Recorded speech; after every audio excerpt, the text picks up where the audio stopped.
اس کے بعد ان بچوں کی بازیابی کے لیے احتجاج شروع ہوتے ہیں اور حکومت ان کو روکنے کے لیے فورسز کا بھی استعمال کرتی ہے، اور اسی احتجاج میں 2 لوگ جان کی بازی بھی ہار جاتے ہیں۔ جب ان 2 لوگوں کے جنازے ادا کیے جاتے ہیں تو اس وقت بھی لوگ بشار الاسد کی حکومت کے خلاف نعرہ بازی کرتے ہیں، اور بشار الاسد کو یہ لگتا ہے کہ اب یہ احتجاج پورے ملک میں پھیل سکتے ہیں، تو ان لوگوں کو چپ کروانے کے لیے وہ ہیلی کاپٹر سے ان لوگوں پر فائرنگ تک بھی کروا دیتے ہیں، جس سے درجنوں لوگ مارے جاتے ہیں۔ 45 دن کے بعد ان بچوں کو جیل سے رہا کر دیا جاتا ہے، مگر جب ان بچوں کو جیل سے رہا کیا جاتا ہے تو ان کو اس طرح سے مارا گیا تھا کہ وہ اپنی ٹانگوں پر چل بھی نہیں سکتے تھے۔ جب عام عوام ان بچوں کو دیکھتے ہیں تو بشار الاسد کی حکومت کے خلاف پورے شام میں احتجاجی مظاہرے شروع ہو جاتے ہیں۔ بشار الاسد سیکیورٹی فورسز کا استعمال کر کے ان تمام لوگوں کو کچلنے کی تیاری کرتے ہیں اور کسی حد تک کامیاب بھی ہو جاتے ہیں۔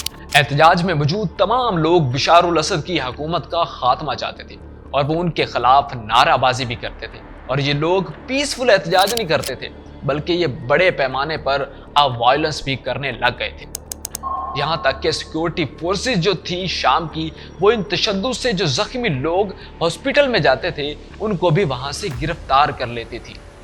یہی وہ وقت تھا جب داعش اور القاعدہ جیسی سنی مسلم تنظیموں نے وقت کی مناسبت کو بھانپتے ہوئے شام میں داخل ہو کر شامی فورسز کے خلاف لڑنا شروع کر دیا۔ اس کی سب سے بڑی وجہ بشار الاسد کا شیعہ مسلم ہونا تھا، اور وہ سنی مسلم اکثریت پر حکومت کر رہے تھے۔ اس کے بعد ایک محروم نامی آدمی جو فائٹر پائلٹ کی ٹریننگ بھی رکھتے تھے، وہ فری سیرین آرمی کے نام سے ایک تنظیم بناتے ہیں۔ شروعات میں اس تنظیم کے پاس اسلحہ اور بارود وغیرہ کچھ نہیں تھا، لیکن جو شام میں ایکسٹریمسٹ گروپ تھے وہ اس تنظیم کے ساتھ جڑ جاتے ہیں۔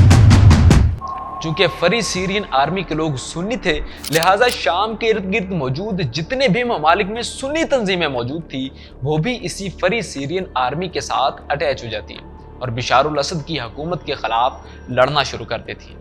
اس خانہ جنگی کے دوران شامی حکومت نے ان تنظیموں کے خلاف فضائی حملے اور بھاری ہتھیاروں کا استعمال شروع کر دیا۔ شامی حکومت پر کیمیائی ہتھیاروں کے استعمال کے الزامات بھی لگے ہیں، لیکن حکومت نے ہمیشہ ان الزامات کو مسترد کیا ہے۔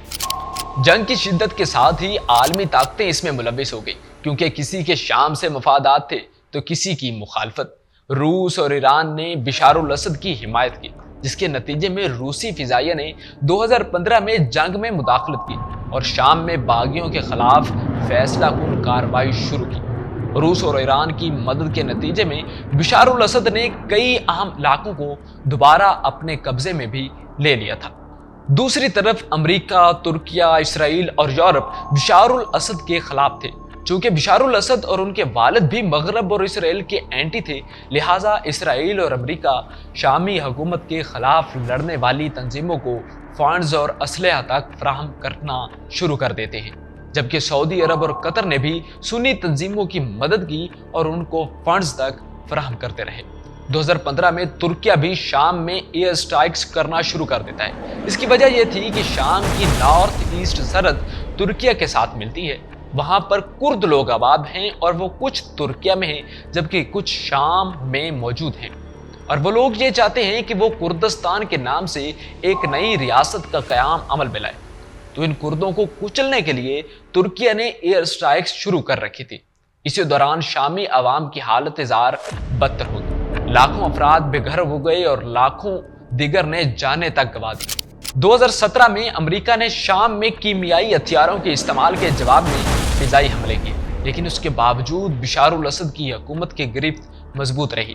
2021 میں بشار الاسد نے چوتھی مرتبہ صدارتی انتخابات میں کامیابی حاصل کی، مگر عالمی سطح پر اس کی حیثیت میں کوئی تبدیلی نہ آ سکی۔ شام میں مسلسل جنگ اور تباہی کے باوجود بشار نے اپنی حکمرانی کو قائم رکھا، لیکن 2023 میں باغیوں کی قیادت کرنے والے گروہ ہیئت تحریر الشام نے 17 نومبر کو حلب پر حملہ کیا اور اسد کی فوج سے حلب کا کنٹرول چھین لیا۔ اس کے بعد باغی فورسز تیزی سے آگے بڑھی اور حما، حمص اور دمشق جیسے اہم شہروں کا کنٹرول حاصل کر لیا۔ آخر کار 2024 کے دسمبر کے آغاز میں دمشق کا بھی کنٹرول باغیوں کے ہاتھ میں آ گیا۔ بشار الاسد کو ملک چھوڑ کر روس کی جانب فرار ہونا پڑا اور اس کے اقتدار کا خاتمہ ہو گیا۔ شام کے مستقبل کے بارے میں ابھی کچھ بھی واضح نہیں ہے۔ اللہ تعالیٰ سے دعا ہے کہ اس طرح کے انقلاب کے بعد شام کا حال عراق اور لیبیا جیسا نہ ہو۔ آپ اس بارے میں کیا کہنا چاہیں گے؟ کمنٹ سیکشن میں ضرور بتائیے گا۔ اپنے میزبان عدنان شمیر کو دیجیے اجازت۔ اللہ نگہبان۔